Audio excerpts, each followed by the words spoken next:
Hey guys, this is Camfrey15. I am back at it with another video for you guys, and we are back with the manga chapter, or the newest manga chapter of Fairy Tail 100 Year Quest.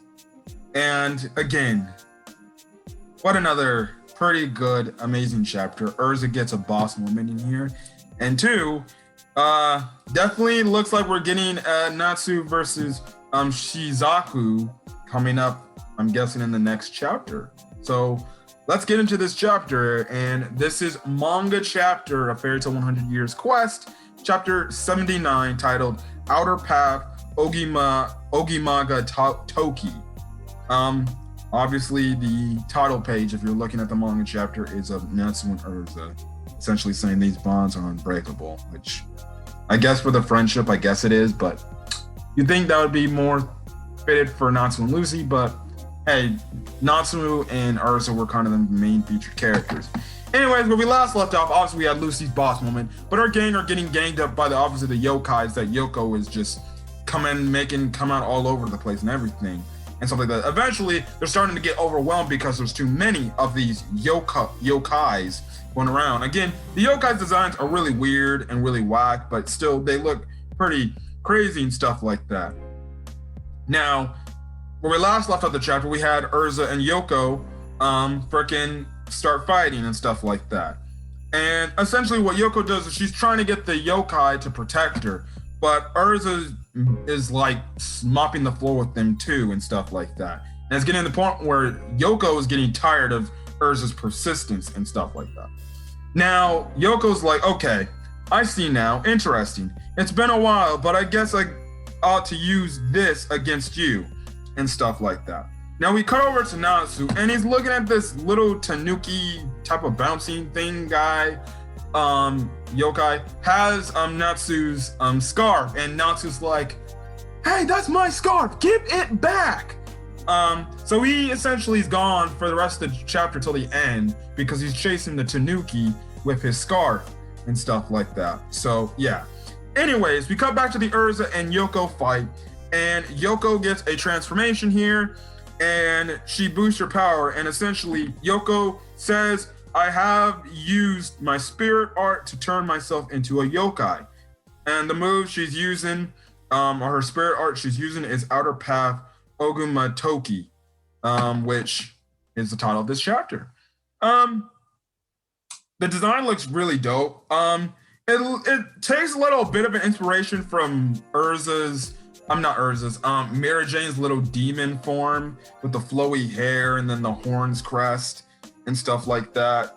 But the one difference is she has 4 arms now, which is really cool. And again, like I said, this state of her looks badass. And I'm like, whoa, this looks wicked.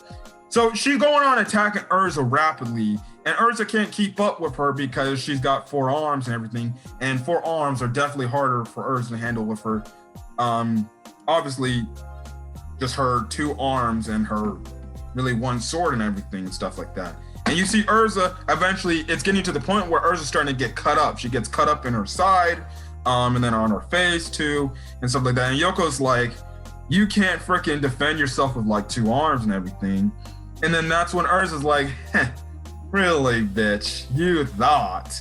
And she equips into the 1,000-arm armor, which gives Erza multiple arms alongside her arms. Now, when I read this chapter, when I was first reading this, I was like, okay, yes, now I know they later explain it, how she has this armor.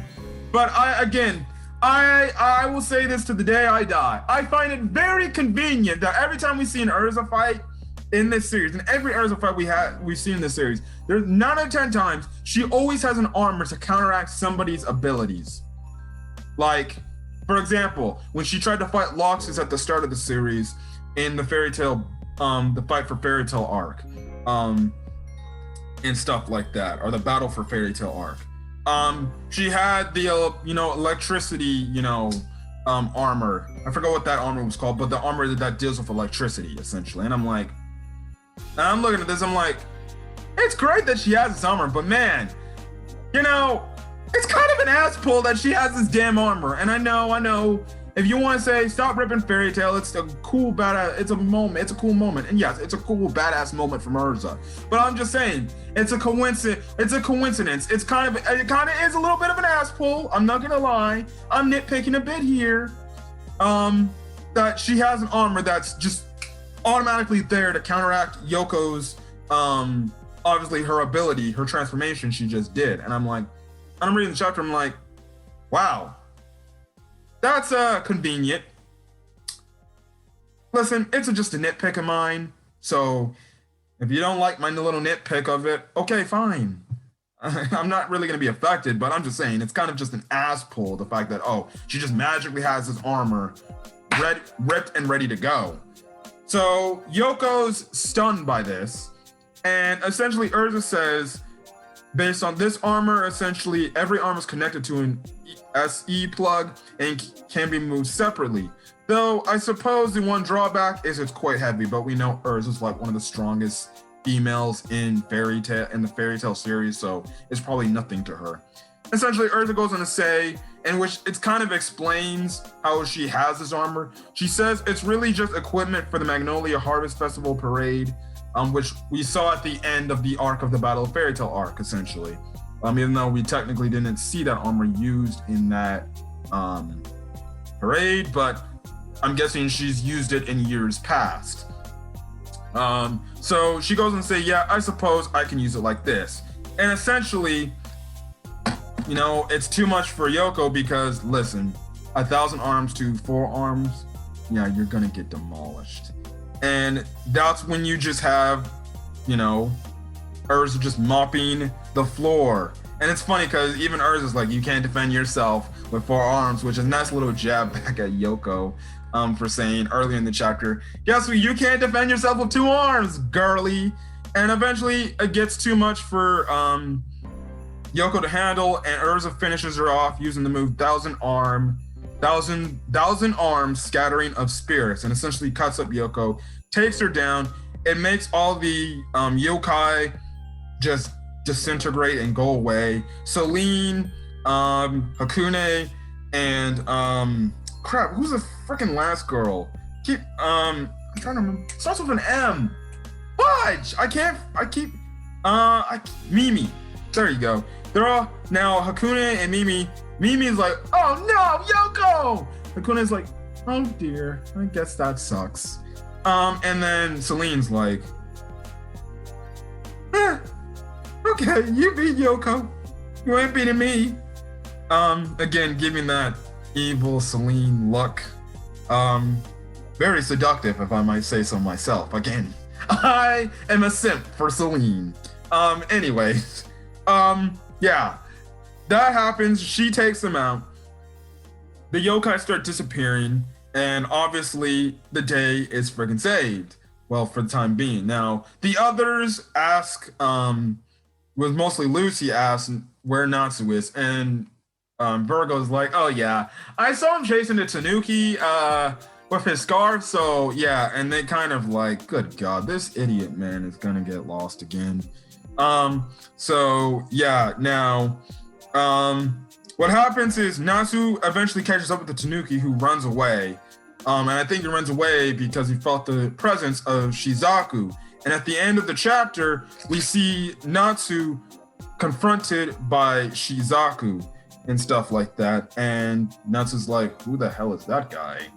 And it seems like next week, or not next week, in 2 weeks, when the chapter comes back, when the manga comes back, it seems like we're going to get Shizaku versus Natsu.